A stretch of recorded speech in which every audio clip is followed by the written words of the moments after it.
How did you come to be cast in Pirates of the Caribbean? Well, that's many years later, but I had been Disney had offered me a film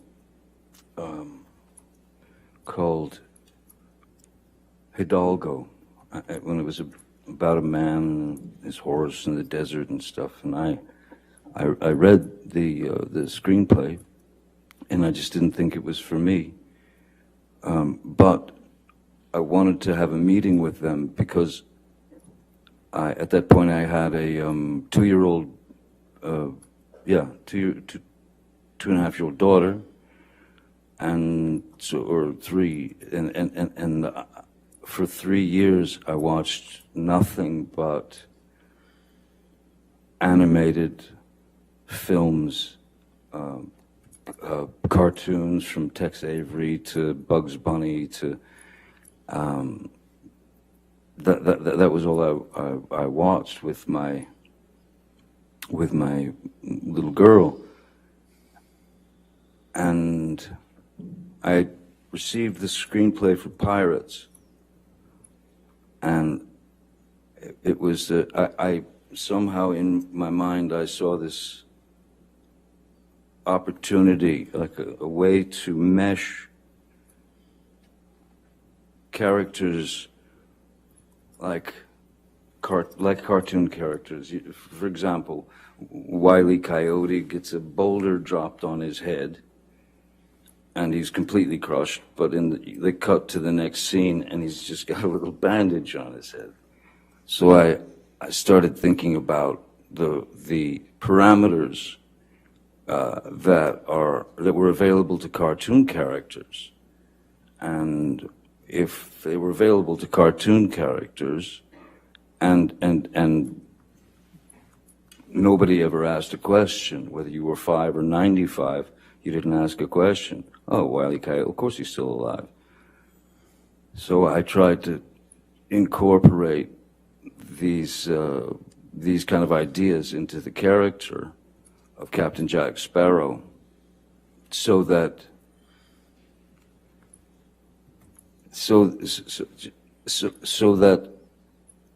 I could try to push those parameters and control the sort of suspension of disbelief, to be able to control the characters' actions, words, movements, and put them in a place where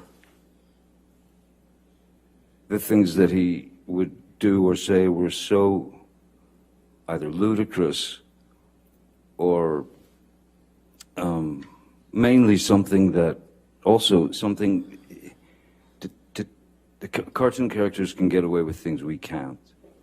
Captain Jack Sparrow can do things that I could never do. He could say things that I could never say.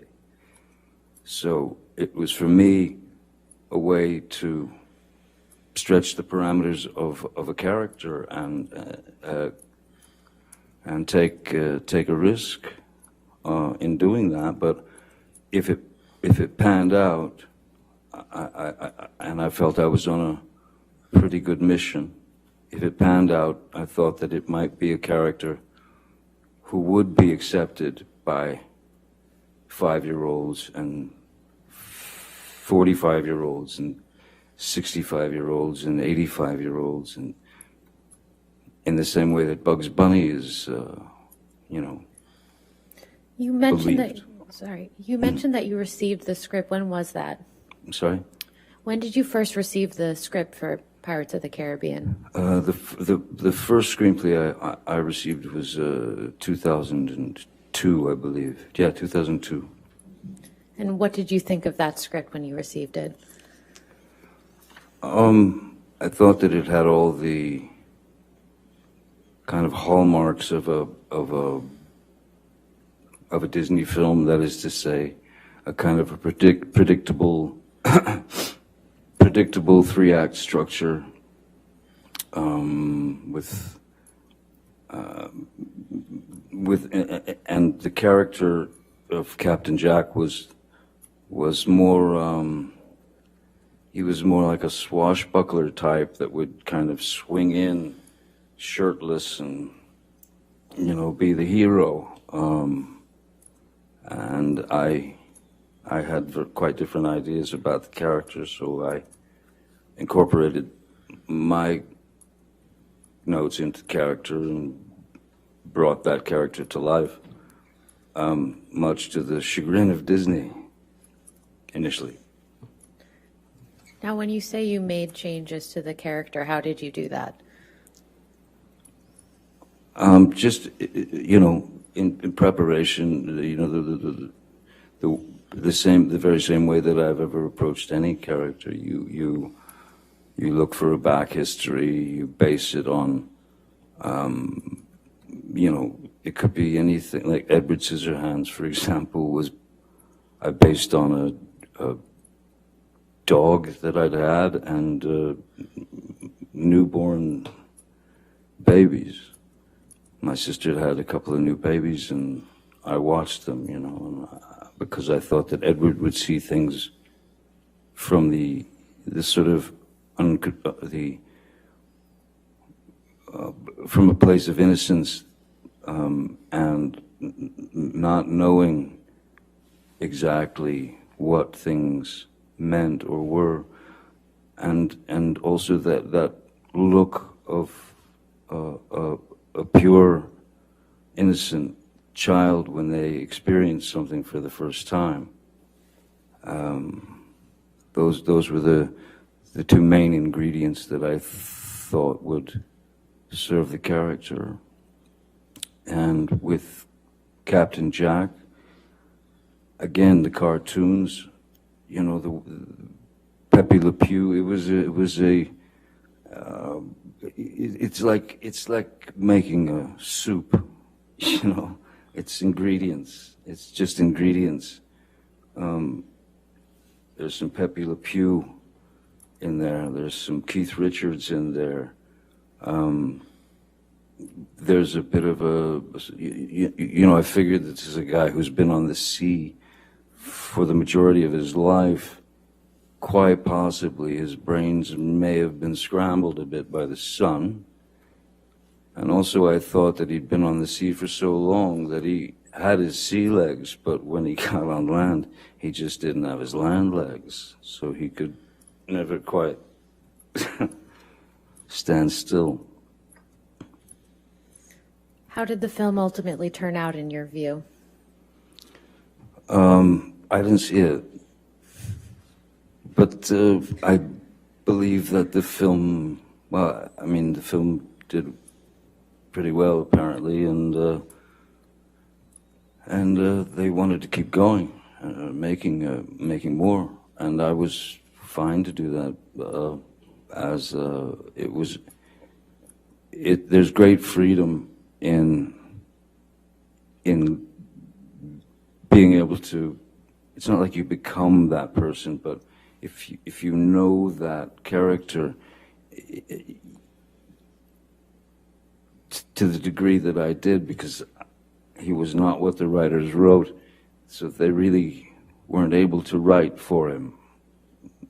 So once you know a character better than the writers, that's when you have to be true to the character and add your words, add the rewrites. I was, I believed in the character wholeheartedly, and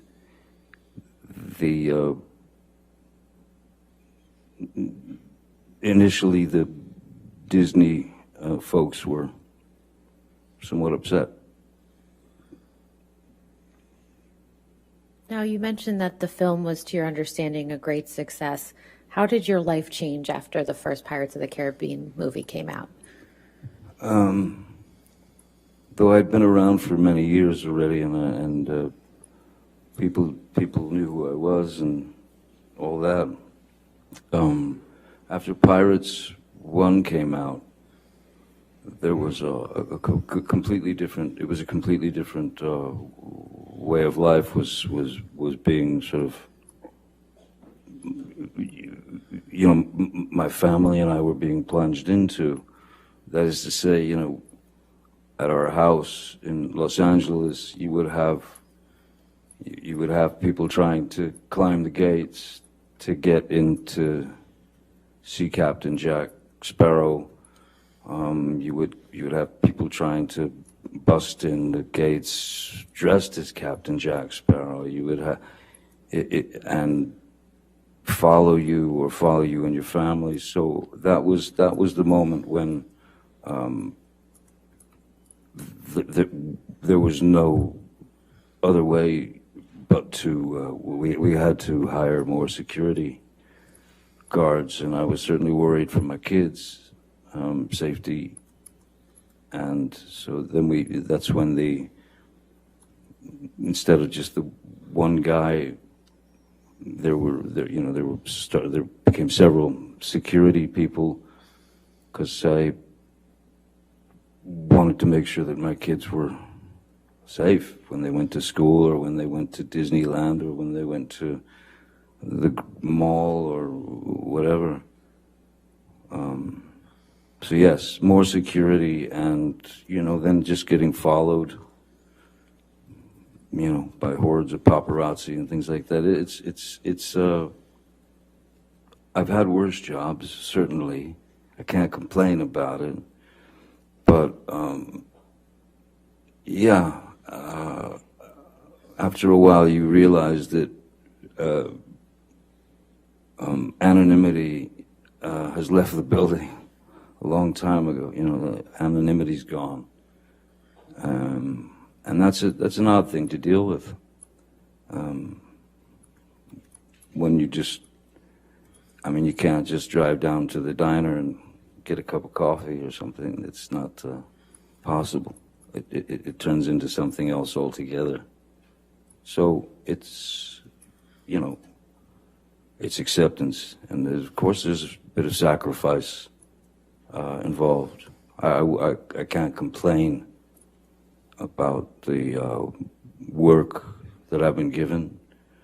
I can't complain about any of that. I have no right to. But